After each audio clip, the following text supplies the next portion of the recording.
Hi and welcome back to this week's podcast. Today I am here with Miss Hussain, Miss Pinner, Miss Green, Miss Hanley, Miss Sajid, and Miss Thornhill. And I'm Miss Stander. Today's podcast we're going to be focusing on Romeo and Mercutio, as this week those are the two characters your lessons are going to be focused on. So if we begin, Miss Thornhill.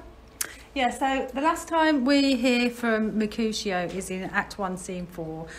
He's just given the big, long Queen Mab speech, and I think we learn quite a lot about Mercutio from that speech. We learn that he's a realist, he's a sceptic, he doesn't really believe in dreams, he thinks that they're just the product of our anxieties and our desires. He's the opposite to Romeo, and I think he's been put in the play as a bit of a foil to Romeo. He mocks Romeo's love for Rosaline, and at the end of Act 1, Scene 5, we've just had the party.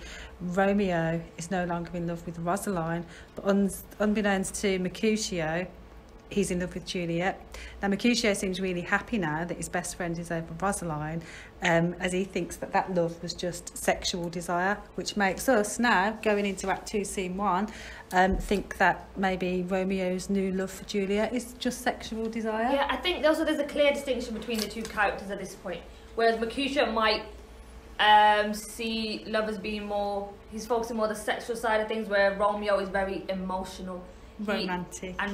Yeah. So he just sees Juliet, all of a sudden he's hooked on her. However, if that was Mercutio, it might not have been the same way. and we can see where Romeo, when he sees Juliet for the first time, the way he describes it using light imagery, which is typically non-physical. It's quite a contrast to the way that Mercutio talks to Romeo using sexual innuendos. Yeah, and that sort of links to how the sort of character of Romeo is. So if we link it to Carl Jung's archetypes, he is the lover in this situation, where he does fall head over heels for women, and he lives to be in a relationship. He wants to have that love. Where Mercutio is the opposite. He's an anti-romantic character, isn't he? and as John would say, he was also like the jester, because in Act 2, Scene 1, when he's calling out to Romeo, he says, Romeo, humor's man, passion and lover. He's actually ridiculing the fact that he's in love, and he's trying to say that being in love is making you mad, so he wants him to move away from that, and that clearly shows that Mercutio is against love. Yeah, I think those short sentences, those consecutive short sentences as well, show Mercutio's frustration with Romeo and the way he views love. He doesn't quite understand that he can view it in that way in comparison with the way It's quite crazy how they are such, their characters are quite close, but they're very different as well. So like in after Mercutio's speech in Act 1, Scene 4, Romeo says, peace, peace, Mercutio, peace. And Mercutio says, true, I talk of dreams which are the children of an ideal brain. So in a way mocking that if you think about life sort of unrealistically, and you think about things as being dreams, is sort of very childlike. So he might see Romeo as being quite childlike if he knew that as soon as Romeo saw Juliet, he sort of fell head over heels. He dreams to have this relationship with her. He sort of really wants to be with her. Yeah, and maybe that's why Romeo can't confide in Mercutio, because they are opposite. They do have a close friendship, but he doesn't tell him that he's fallen in love with Juliet, and he doesn't tell him about the subsequent marriage either.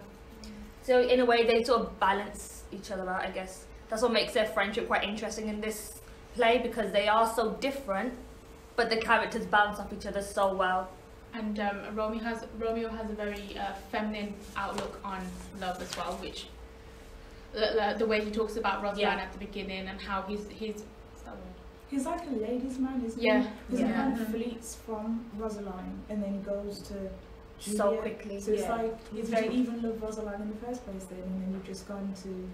And that might be another reason as to why Mercutio takes a mick out of him, because he sees him as that person you're not that serious in your actions. Yeah. Well, I think he is. I think that when Romeo goes to meet Juliet and he climbs over the wall, that sort of symbolises he's moved beyond Mercutio's crude understanding of love. And I think Shakespeare put Romeo in the play and having the characteristics that he has to show that not all men are like stereotypical. Yeah, that's true, because Mercutio Male. is representing the typical man of that time. Yeah. Because he's showing that, like I said, love is literally for you to marry someone who's going to be good looking on in besides you, who's going to obviously have your children in the future, and there's no emotion involved in it. So when Romeo does obviously climb on that balcony, he breaks that kind of boundary, and he shows that, hang on, there is another side to love, that where men can express who they are and how they feel about someone, and they don't have to be embarrassed or reserved about it. And a modern day audience would appreciate that. Because I think Juliet loves him back, doesn't she? Yeah. Yeah. She reciprocates that love, whereas Rosaline didn't. So this is like, for two people to meet and fall in love, you know, in those times is quite think unheard it's of. good? Yeah, That's it such would a be unusual. good point, because that's a really good point, because that's, again, probably what Mercutio doesn't understand. Yeah. And Perhaps that's because why he's never fallen in love. Yeah. And for him, it is all just about being exclusively physical, because he hasn't experienced true love, and that's what Romeo I'm is never clear about experiencing. that. Take it slightly further as well, and you can say that with, in terms of that, Shakespeare actually used Romeo to even give the women a voice at that time. So because after that, Yeah. Julia's obviously able to express herself, and again And she breaks- changes. Yeah, she Yeah, becomes she challenges more the boundary. independent. How do we think how do we think the Elizabethan sort of audience view Romeo in this case? Because he isn't the typical man. He isn't being the strong. He isn't like, I don't care about the emotional side, the romantic side. How do you think they viewed him as a character? I think that they probably would have looked down on Romeo and would have thought at the end of the play he got what he deserved, because he wasn't representing a typical patriarchal man, whereas modern audiences can sympathise with him. Yeah. Because we sort of Not enough men were like Romeo to make Yeah. Elizabethan men But- perhaps realise.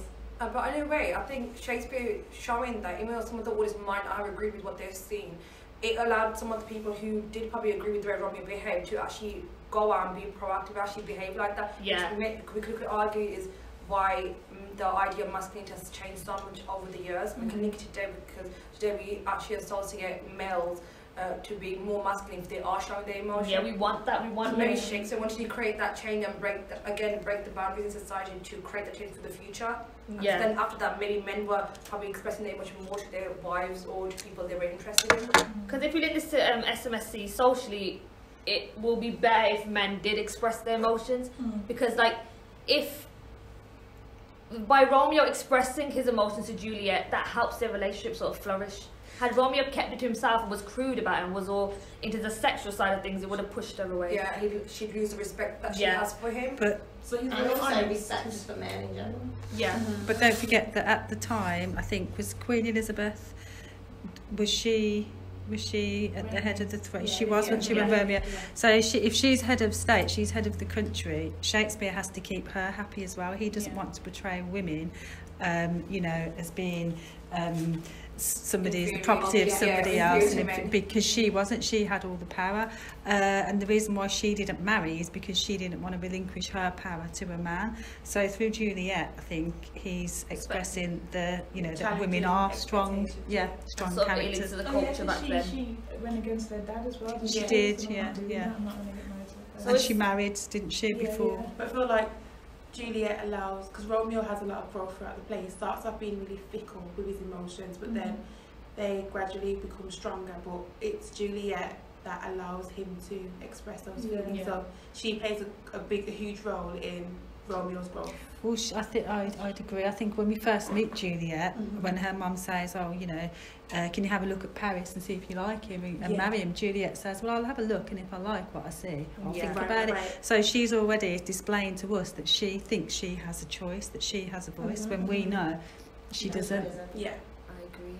And talking about the female presence in Romeo's life that made him the way he is, you can see that with Mercutio, he doesn't really have that female role or that presence around him that maybe would soften him up and show that emotional side to him. Because every time you see him with the female, such as a nurse, he's always behaving Bawdy, very loud. He's ridiculing her and he's poking and prodding her. Maybe as well, he has a sense of privilege, if you like, because he's related to the prince, isn't he? So. And that could probably define his behaviour as well, which is why he acts like he's And quite pompous in a sense. So he's not even arrogant, but he thinks he knows everything. It's like he doesn't know any better. Perhaps he's just jealous of Romeo's Could be. emotional side, or the fact that he's found somebody. There's also that It's not reference that maybe there's some kind of homosexual love from him for Romeo. Which obviously was not allowed, it was illegal. That's why it's such a slight reference and it isn't so explicit in the text. Because I think that's because Shakespeare has to keep his audience happy, like doesn't it? Because also, if the audience didn't like the play, they would react verbally, wouldn't they? And they would throw things at the actors on stage. So Shakespeare's got a balancing act, hasn't he, to contend with. He hints at certain topics that obviously would not be accepted at that time. But then he leaves it with the audience at that time to kind of play along with that and think about what they want to do with that. And I think the deaths... It's kind of like if you know, you know, and if you don't, you don't. Yeah. And didn't people at the time, they were moving forward with challenging boundaries, weren't they? Yeah. It was changing, But at the end, I think the deaths of all the young characters is punishment, and he's just saying to society, you know, I think on the one hand he's keeping society happy by punishing them because that's what the audience would have wanted, but on the other hand he's highlighting these issues. And by highlighting that, show at the end that the both families did get together, that could actually show hope. So even if they went through that, it's kind of an example. So even though it's not a real example, because Romeo and Juliet obviously are made of characters, but it shows that at the end of it, a positive would come out of it. So what is it to lose? I think we touched on the characters really well then. I think we've gone through context, we've gone through SMSC, we've looked at critics, and we've sort of compared the two characters together. So we're going to leave it there. Thank you very much for listening, and we will be back next week with another podcast.